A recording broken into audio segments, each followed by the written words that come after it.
সমগ্ৰ ভাৰত আজি মূক, সমগ্ৰ ভাৰত আজি মৌন।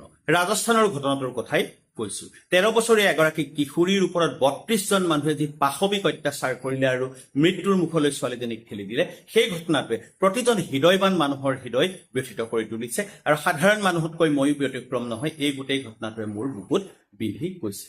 বাল্যকালৰ এটা কথা মোৰ এই মুহূৰ্ততে মনত পৰিছে। এবাৰ প্ৰতিদিন বাতৰি কাকতত প্ৰথম শব্দটো দেখিবলৈ পাইছিলো, মহিলাৰ ওপৰত যি বিশেষ ধৰণৰ অন্যায় কৰা হয়, দন্তীয় ধ লগা সেই বিশেষ শব্দটো।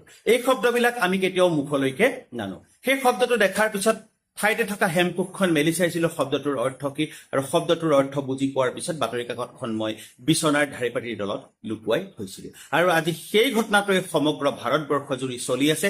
ছচিয়েল মিডিয়া খুলিব নোৱাৰি, টেলিভিছন খুলিব নোৱাৰি, এনেকুৱা এটা মৰ্মান্তিক, এনেকুৱা এটা দুখজনক ঘটনা সংঘটিত হৈছে। ইতিমধ্যে দেখা পোৱা গৈছে যে 32জন আৰোপীক, 32জন অপৰাধীক ইতিমধ্যে পুলিচে বিচাৰ খোচাৰ আৰম্ভ কৰিছে। আৰু যিমান দূৰ সম্ভৱ তাৰে 25টামান পাপিষ্ঠক ইতিমধ্যে পুলিচে গ্ৰেপ্তাৰ কৰিছে। ৰাইজৰ আদালতত সিহঁতৰ বহুতৰে বিচাৰ হৈছে। দেখা পাইছো যে ৰাজপথত সিহঁতক পঘাৰে সৈতে বান্ধি পুৰুষ মহিলা সকলোৱে যিমান পাৰে মাৰপিট কৰিছে। সিহঁতৰ জৰিয়তে সমগ্ৰ বিশ্বক বুজাই দিছে যে চাই লোৱা এনেকুৱা এটা অপৰাধৰ শাস্তি কি। বিশ্বৰ বিভিন্ন দেশ আছে যিবোৰ দেশত এই বিশেষ অপৰাধটোৰ শাস্তি হ'ল অতি ভয়ংকৰ, মৃত্যুদণ্ড ইয়াৰ প্ৰধান শাস্তি। ভাৰতবৰ্ষত আমি নিৰ্ভয়া কাণ্ডৰ নিচিনা ভয়ংকৰ কাণ্ড দেখি গলো। নিৰ্ভয়া কাণ্ডৰ পিছত সেই অপৰাধীসকলৰ শাস্তি হোৱাও দেখিলো, কিন্তু শাস্তিৰ সময় যথেষ্ট লাগিল।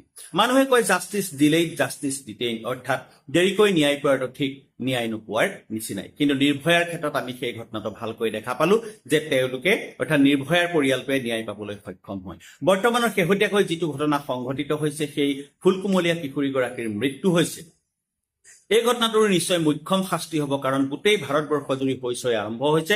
ৰাজস্থানৰ ৰাজপথত মানুহে সেই অপৰাধী কেইজনক ধৰি মাৰপিট কৰিছে। কিন্তু এটা কথা ঠিক, আপুনি মনত ৰাখিব, এই যি বিশেষ অপৰাধ সংঘটিত হৈছে, এই অপৰাধ কেতিয়াও শেষ হোৱা অপৰাধ নহয়।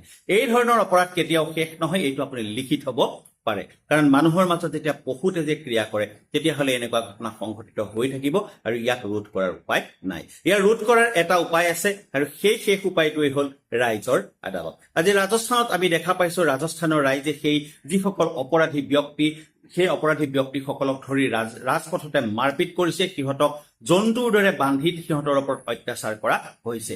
এয়াও কিন্তু শেষ শাস্তি নহয়। ইয়াৰ পিছত আদালত আছে, নিশ্চয় ভাৰতবৰ্ষৰ আদালতে সিহঁতক মুখ্যম শাস্তি প্ৰদান কৰিব।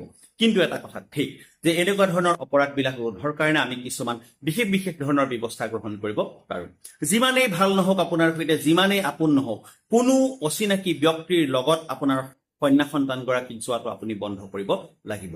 আটাইতকৈ ভয়ংকৰ ব্যক্তি হ'ল সেইসকল, যিসকল ব্যক্তি আপোনাৰ অকণমান দূৰ সম্পৰ্কীয়, যিসকল ব্যক্তিৰ লগত আপোনাৰ সন্তানৰ খুবেই সম্পৰ্ক আছে, খুবেই সিহঁতৰ সৈতে ভাল, খুবেই বিশ্বাস কৰে। এই ব্যক্তিসকলৰ কি গেৰাণ্টি আছে যে তেওঁলোকে আপোনাৰ সন্তানক অপকাৰ নকৰিব?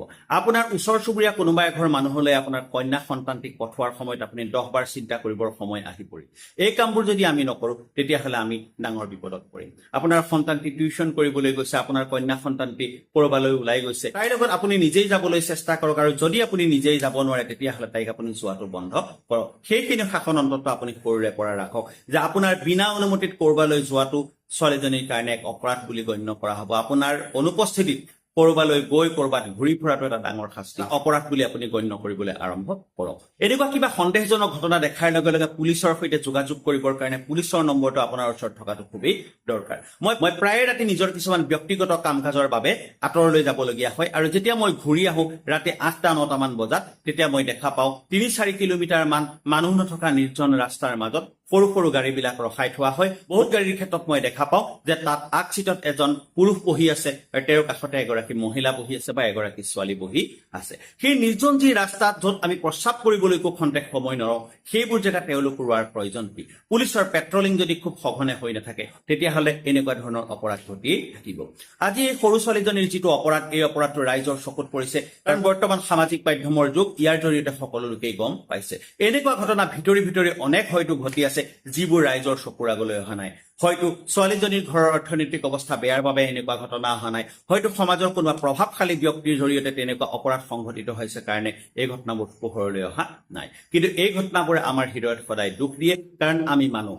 আমি মানুহৰ দৰে জীয়াই থাকিব বিচাৰো আৰু আমি মানুহ হৈ জীয়াই থাকিব বিচাৰো কিন্তু মানুহৰ মাজতো 2-4 পশু থকাটো বৰ অস্বাভাৱিক কথা নহয় মোৰ কথাখিনি গুৰুত্ব নিশ্চয় আপোনালোকে বুজি পাইছে আপোনালোককো মই কৰজোৰে অনুৰোধ কৰিছো আপোনাৰ কন্যা সন্তানটি কলৈ গৈছে কি কৰিছে তাৰ ওপৰত আপুনি ভালকৈ চকু ৰাখক স্কুললৈ সিহঁতক আপুনি নিজেই নিয়াৰ ব্যৱস্থা কৰক টিউচনলৈ সিহঁতক আপুনি নিজেই নিয়াৰ ব্যৱস্থা কৰক বাহিৰত লগৰ ছোৱালীৰ সৈতে সিহঁতে ওলাই বজাৰ কৰিবলৈ যোৱা কিবা কিবি কৰা এই কামবোৰৰ ওপৰত আপুনি চকু ৰাখক অন্ততঃ আপুনি যাওক সিহঁতক সিহঁতৰ লগ সংগক উপভোগ কৰিবলৈ দিয়ক কিন্তু দূৰে দূৰে আপুনি সিহঁতৰ ওপৰত চকু ৰাখক আৰু বিশেষ কি কম গোটেই ঘটনাটোৱে আমাক ব্যথিত কৰি তুলিছে আপোনাৰ দৰে ময়ো এজন মানুহ মোৰ দৰে আপুনিও এজন মানুহ নিশ্চয় আমি সেইবোৰ কথা কেতিয়াও সমৰ্থন নকৰো শেষত আকৌ এটা কথা কওঁ এই অপৰাধবোৰ কিন্তু আমাৰ দেশৰ আইন আদালতে নিষ্পত্তি কৰেগৈ মানে যথেষ্ট সময় লাগে এই অপৰাধ নিষ্পত্তি কৰিবৰ কাৰণে ৰাইজৰ আদালত আটাইতকৈ উত্তম আদালত যাৰ বাবে মই আজিৰ তাৰিখত ৰাজস্থানৰ জনতাক প্ৰশংসা